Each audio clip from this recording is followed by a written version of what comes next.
ஜெம்பக்தி நேயர்களுக்கு அன்பான வணக்கம். இன்று நாம் பார்க்க உள்ளது நாத்திகவாதிகளால் ஆன்மீகவாதிகளுக்கு ஏதாவது ஒரு பயன் உண்டா என்பதை பற்றி காண்போம். தெளிவு குருவின் திருமேனி காண்டல், தெளிவு குருவின் திருநாமம் செப்பல், தெளிவு குருவின் திருவார்த்தை கேட்டல், தெளிவு குரு ஒரு சிந்தித்தல் தானே, குரு ஒரு சிந்தித்தல் தானே, குரு ஒரு சிந்தித்தல் தானே. சிவாய நம. திருச்சிற்றம்பலம். நாத்திகவாதிகளால ஆன்மீகவாதிகளுக்கு ஏதாவது பயன் இருக்கா? நீங்க கடவுளே இல்லைன்னு நாங்க ஏதாவது செய்தா அது எல்லாம் இது இல்லை அது இல்லைன்னு சொல்லி விவாதங்கள் நிறைய நடக்கும். இறைவன் தானே படைச்சார் எல்லா உயிரினத்தையும். அப்ப அவர் எதற்காக இப்படி படைக்கணும்? கடவுளே இல்லை அப்படின்றதையும் அவரு தான் என்னத்தை தந்தாரு. முதல்ல ஒரு நாத்திகவாதி உருவான பிறகுதானே அப்படியே வழி தொடர்ந்து வரும். அப்ப முதல்ல உருவாகக்கூடிய அந்த எண்ணத்தை யார் பண்ணியிருக்கணும்? இறைவன் தானே பண்ணியிருக்கணும். புதுசா ஒருவருக்கு உருவாகாதுல்ல. அப்ப அந்த இறைவன் ஏன் அதை செய்யறாருன்னா ஆன்மீகவாதிகளுக்கான நன்மைக்காக தான் செய்யறாரு. நாத்திகத்தை வைத்து சிலர் புண்படுத்துவாங்க. எப்படின்னா ஆன்மீகவாதிகளை புண்படுத்துறாங்க பத்தியா, அவங்களெல்லாம் இதெல்லாம் இந்த லிஸ்ட்ல நான் சேர்க்கல.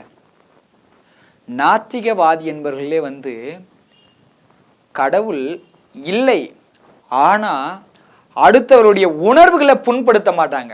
அவருடைய கேள்விகள் மட்டும்தான் நம்ம சில விஷயங்கள நமக்கே நிறைய கிடைக்கக்கூடிய விஷயங்களா அவங்களுடைய கேள்விகள் இருக்கும். அது நம்மளை பக்தியில மிகவும் உயர்நிலைப்படுத்தும். நம்மளுடைய ஒரு மூட நம்பிக்கையினே வச்சுக்கலாம், சில மூட நம்பிக்கைகளா இருக்கு. அந்த நம்பிக்கைகள்லாம் உடைக்கக்கூடிய விஷயமாவும் இருக்கு. அப்ப அவனுடைய கேள்விகளோ அவங்க கேட்கக்கூடிய அந்த அவங்க செய்யக்கூடிய செயல்களோ, அவங்க ஒரு கேள்வி கேட்பாங்க பாத்தீங்களா, அந்த கேள்விகளால நமக்கு என்ன நடக்குது? நமக்குள்ள நிறைய கேள்விகள் கேட்போம். அவன் கேட்கறான், அந்த கேள்வி நம்ம பதில் என்னன்னு தேட தேட என்ன ஆரம்பிக்கும்னா நமக்குள்ள ஞானம் கிடைக்க ஆரம்பிக்கும். ஒரு விஷயம் எங்கேயுமே கிடைக்காத விஷயம் எங்க கிடைக்கும்? நமக்குள்ளதான் எல்லா கேள்விக்கும் பதில் இருக்கு. அவன் கேட்க இன்னைக்கு எனக்கு பதில் வரனாலும் ஒரு நாள் கண்டிப்பா பதில் வரும். நாத்திகவாதிகளால கண்டிப்பா ஆன்மீகவாதிகளுக்கு நல்ல ஒரு ஞானம் உருவாக்கக்கூடிய ஆளாதான் இருக்கிறாங்க. அந்த நாத்திகவாதி பலர்லாம் வாழ்க்கையில் நிறைய பேர் வாழ்ந்துருக்காங்க. நிலையா நாத்திகவாதிலாம் இப்ப ரொம்ப ரேர் தான். வெளிப்படையா நாத்திகவாதின்னு சொல்லுவாங்கன்னா உள்படையா இறைவனை நம்புறவங்க தான் இருப்பாங்க. ஒன்று இறைவன் சொல்ல மாட்டாங்க, இயற்கையை நம்புறோன்னு சொல்லுவாங்க. அந்த இயற்கையை இறைவன் தான் நாங்க சொல்றோம். அப்ப இந்த நாத்திகவாதிகளால அவங்களுடைய கேட்கக்கூடிய கேள்விகளும் நமக்கு நிறைய பயனளிக்கக்கூடிய ஒரு கேள்வியா நமக்குள்ள எழும். அவங்களுக்கு பதில் சொல்றதுக்காகவாது நாம் நமக்குள்ள தேடுவோம் கேள்வி. அந்த கேள்விகள்லாம் மிகவும் நம்மளை ஒரு உயர்நிலைப்படுத்தும்.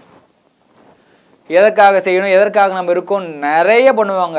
இது வரைக்கும் எந்த நாத்திகவாதியும் வெற்றி அடைந்ததா வரலாறு கிடையாது. எப்பயுமே ஆத்திகவாதிக்கு இணையாக யாரும் எந்த காலகட்டத்துக்கும் வர முடியாது. இறைவனானவன் இறைவன் மீது ஒரு ஒரு பற்றுதலை நீ வேகமா போகும் பொழுது இந்த மாரி விஷயங்கள்லாம் நம்மளுக்கு வரும்.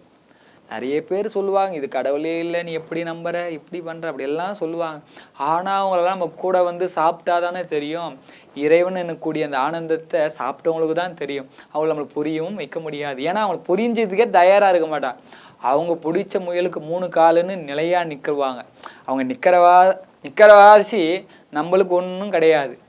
அவங்களாச்சு அவங்க ஆன்மாவாச்சு. இறைவன் அவங்க மூலியமாக நமக்கு நிறைய விஷயங்களை தராரு. அவ்வளவுதான் விஷயம். அவங்ககிட்ட இருந்து நம்ம நிறைய நல்ல விஷயத்தையும் எடுத்துக்கலாம். அவங்க கேட்கக்கூடிய கேள்விகள் நமக்கு இன்னும் நிறைய நூல்கள்லாம் படிக்கணும், நம்ம நிறைய தெரிஞ்சுக்கணும், அப்படிதான் என்ன போனோம். தவிர அவன் இப்படி கேள்வி கேட்டுட்டான் கடவுள் பார்த்துப்பாரு இதெல்லாம் எதுவுமே கிடையாது. ஏன்னா அவன் கேட்க வச்சாரு, அதுவே இறைவன் தான். நாத்திகவாதி பேச வைக்கிறா முடியும். ஏன்னா ஒரு நாத்திகவாதி கடவுளே இல்லைன்றவங்க நீ கடவுள் இருக்கிறான்னு நீ விளக்கி கூறுவதுதான் உண்மையான ஆத்திகவாதி. அவனுக்கு இணை 1000 மடங்கு நம்ம பதில் சொல்லணும். அவனும் கேட்கக்கூடிய பதில் நம்மகிட்ட பதிலே இல்லைன்னா உண்மையான ஆத்திகவாதியே நம்ம கிடையாது. அவன் கேட்கக்கூடிய எல்லாத்துக்குமே பதில் ஆன்மீகத்தில் இருக்கு. ஆன்மீகத்துல கேட்கக்கூடிய பதிலுக்கு தான் எங்கேயுமே கிடையாது. அப்ப நாத்திகவாதிகள் கேட்கக்கூடிய கேள்விகளுக்கு அடியார்களோ பக்தர்களோ கண்டிப்பாக கோபப்பட வேண்டியதே கிடையாது. அவங்க கேட்கக்கூடிய கேள்விகளுக்கு தரமான பதிலை தரலாம். அவனுக்கு ஏத்துக்கிறானோ ஏத்துக்கலையோ அது அப்பாற்பட்ட விஷயம். ஆனா அவங்க கேட்கக்கூடிய ஒவ்வொரு கேள்விகளுமே நமக்கு ஒரு கிளர்ச்சியை தரும். நமக்குள்ள இருந்து நாம அதை பாசிட்டிவா பார்க்க ஆரம்பிக்கணும். அவங்க கேட்கக்கூடிய கேள்வியை பாசிட்டிவா பார்க்க ஆரம்பிக்கணும். அதால நம்மளுக்கு நிறைய விஷயம் தெரிஞ்சுக்கலாம், நிறைய போகலாம்.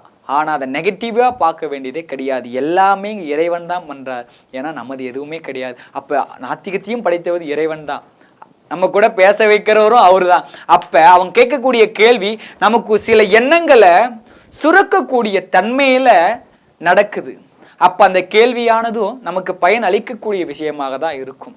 சிலர் கொச்சைகளா பேசுறவங்களோ ஒரு அழுக்கா பேசுறவங்களாம் அவங்க சரியான ஒரு நடைமுறையிலே இல்லாதவங்க. அவங்களாம் என்ன சொல்றதுன்னா மனித லிஸ்ட்களே கிடையாது, விலங்கு லிஸ்ட்ல தான் போடணும். அப்ப உண்மையான ஒரு நாத்திகவாதினா என்னன்னா ஒரு மனிதனா இருக்கணும். மனிதனா இருந்து நாத்திகம் பேசுறவன் தவறே கிடையாது. ஏன்னா அது ஒரு பயன்தான் தரும். நாத்திகவாதி பயன்தான் தரும். சிலர் மிருகமா இருப்பானுங்க, அடுத்தவருடைய மனதை புண்படுத்தும் கடும் சொற்களை பேசுறவங்களா மிருகத்தன்மையில சேர்ந்தவர்கள். ஏன்னா இன்னைக்கு இப்போ நான் ஒரு கருத்து இருக்கு, நான் அந்த கருத்தை நீங்க ஆத்திகவாதி நான் நாத்திகவாதின்னு வச்சுக்கோங்களேன். நான் இப்போ ஒரு கேள்வி கேட்குறேன், கடவுளே இல்லைன்றாங்க, எனக்கு நம்பிக்கை இல்லை, கடவுள் இருக்கிறான்னு எனக்கு நம்பிக்கை கிடையாது. நீங்கள் கடவுள் இருக்கிறான்னு சொல்கிறீங்க, நீங்கள் எப்படி கடவுள் இருக்கிறான்னு சொல்கிறீங்க, எப்படி நீங்கள் சொல்கிறீங்க கடவுள் தான் படைச்சாருன்னு இதெல்லாம் சொல்லி எதை வச்சு சொல்கிறீங்கன்னு ஒரு கேள்வி கேட்குறேன். இப்படி கேள்வி கேட்குறது நியாயமான முறையில் நீங்கள் பதில் சொல்லுங்கள், நான் கேள்வி கேட்குறேன் பதில் சொல்கிறாங்க, இப்படியே போகிறது அது சரியான ஒரு அண்டர்ஸ்டாண்டில் அழகாக போகும். கடவுளே இல்லைன்னு சொல்கிறேன், இவனுங்கடா பட்டையை போடணும் ருத்ராட்சரை போதும் இப்படி ஊசி மாரி சுற்றுறானுங்கெல்லாம் பார்த்தாலே எரிச்சல் வருது இப்படின்னு சொல்லக்கூடியவன் தான் மிகவும் ஒரு விலங்குத்தன்மையான எண்ணத்தை கொண்டவர்கள். நீ உண்மையான அவங்ககிட்ட இருந்து பதில் வரணுமா, அவங்ககிட்ட நீ அழகான முறையில் வைக்கணும். ஒரு கேள்வியை நம்ம கேட்கறது கூட அதற்குன்னு இருக்குல்ல, ஒரு பாடி லாங்குவேஜ்னு ஒன்று இருக்குது. அவரோட அந்த வார்த்தையுடைய எப்படி சொல்ல அதை அழகுபடுத்தி கேட்கக்கூடிய செயல்லாம் இருக்குது. ஒரு ஆணவமாக போய்ட்டு அவங்கள்ட்ட கேட்கறதோ அப்படியெல்லாம் இருக்கிறவங்களாம் மனித லிஸ்டிலே கிடையாது. சரியான முறையில் கேட்கக்கூடிய மனிதன், அப்படி இருக்கக்கூடிய மனிதனை மட்டும்தான் நான் சொல்கிறேன் அவங்க நமக்கு நன்மை தான் செய்வாங்கன்ட்டு.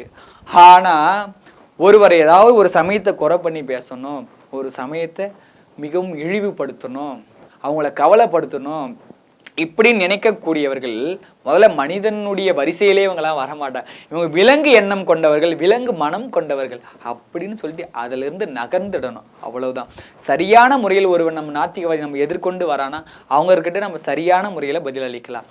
ஒருவன்கிட்ட எவ்வளோதான் நம்ம சொன்னாலுமே புரியாத மரமண்டைங்க கிட்டலாம் நம்ம ஒதுங்கியிருந்து வாழ்வது சிறந்தது.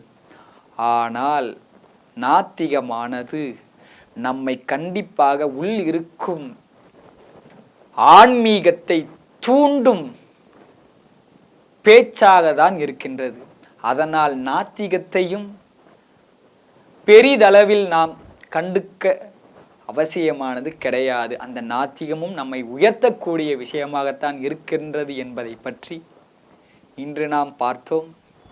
கற்றது கை மண்ணளவு, கல்லாதது உலகளவு என்பதை கூறி விடைபெறுகின்றேன். சிவாய நம. திருச்சிற்றம்பலம்.